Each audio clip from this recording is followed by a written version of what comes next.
ডিএমদেরও বলছি, জেলা ওয়াইজেও দেখে নিন। ডিএমরা শুনতে পাচ্ছেন?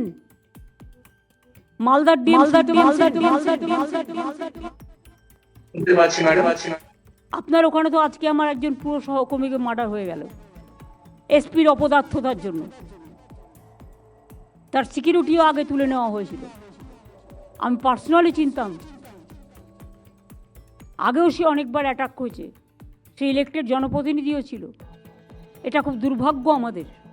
এখানে গুন্ডা পাঠিয়ে দেওয়া হচ্ছে, বর্ডার দিয়ে খুন করছে, চলে যাচ্ছে, এই রকম লোক পাঠানো হচ্ছে। এটা বিএসএফের অনেক ভেতরকার কাজ। এর মধ্যে কেন্দ্রীয় সরকারের একটা ব্লুপ্রিন্ট আছে। কেন্দ্রীয় সরকারের ব্লুপ্রিন্ট যদি না থাকতো এটা হতো না।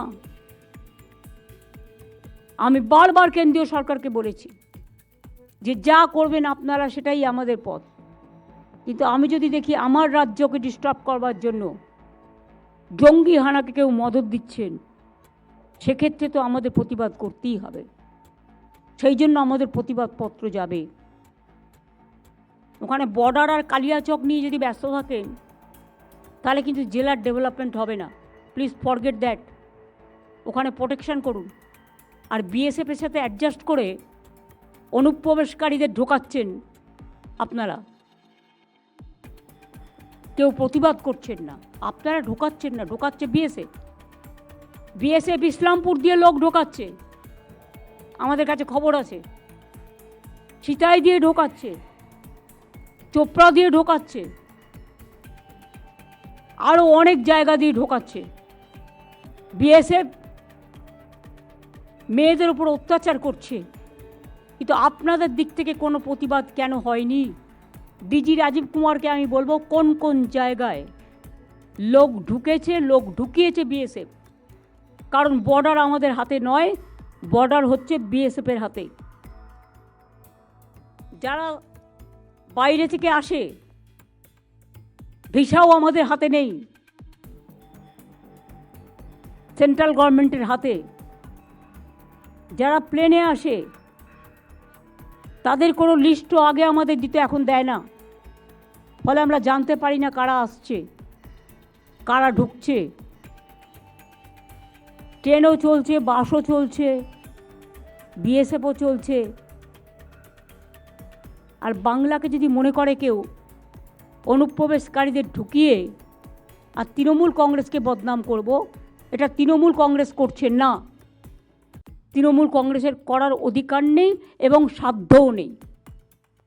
এলাকাটা কন্ট্রোল করে বিএসএফ। ভালো করে শুনে রাখুন, কোনো দু একটা টিভি চ্যানেল বিএসএফের দায়িত্বটা তৃণমূল কংগ্রেসের ঘাড়ে চাপাচ্ছেন।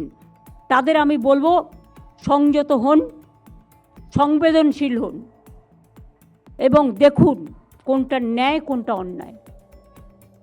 অন্যায় হলে হাজারবার গালাগালি দিন টিআরপি তুলবার জন্য, কিন্তু দয়া করে বিএসএফের এই অন্যায় কাজ সাপোর্ট করে তৃণমূল কংগ্রেসকে দায়ী করবেন না। তার কারণ বর্ডার গার্ড তৃণমূল কংগ্রেস দেয় না, বর্ডার গার্ড বিএসএফ দেয়, এমনকি পুলিশও দেয় না। কিন্তু পুলিশের কাছে জেলার ইনফরমেশান থাকে, যখন ঢুকে যাচ্ছে কোথায় যাচ্ছে।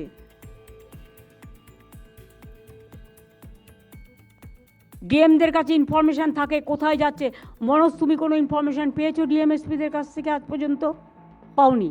তার মানে ডিএমএসপিরা তাদের দায়িত্ব পালন করেনি।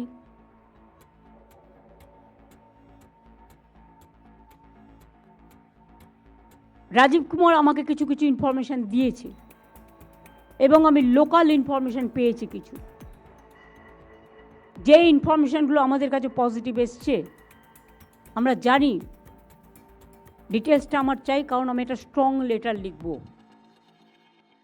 কেন এটা করা হচ্ছে।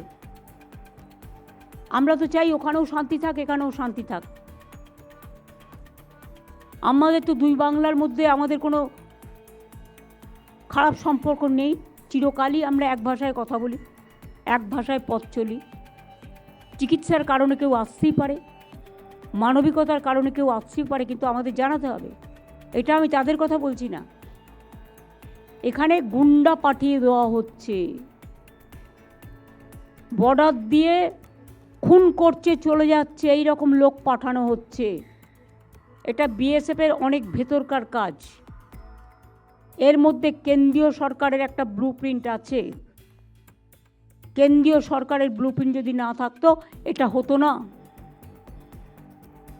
আমি বারবার কেন্দ্রীয় সরকারকে বলেছি যে যা করবেন আপনারা সেটাই আমাদের পথ, কিন্তু আমি যদি দেখি আমার রাজ্যকে ডিস্টার্ব করবার জন্য জঙ্গি হানাকে কেউ মদত দিচ্ছেন, সেক্ষেত্রে তো আমাদের প্রতিবাদ করতেই হবে।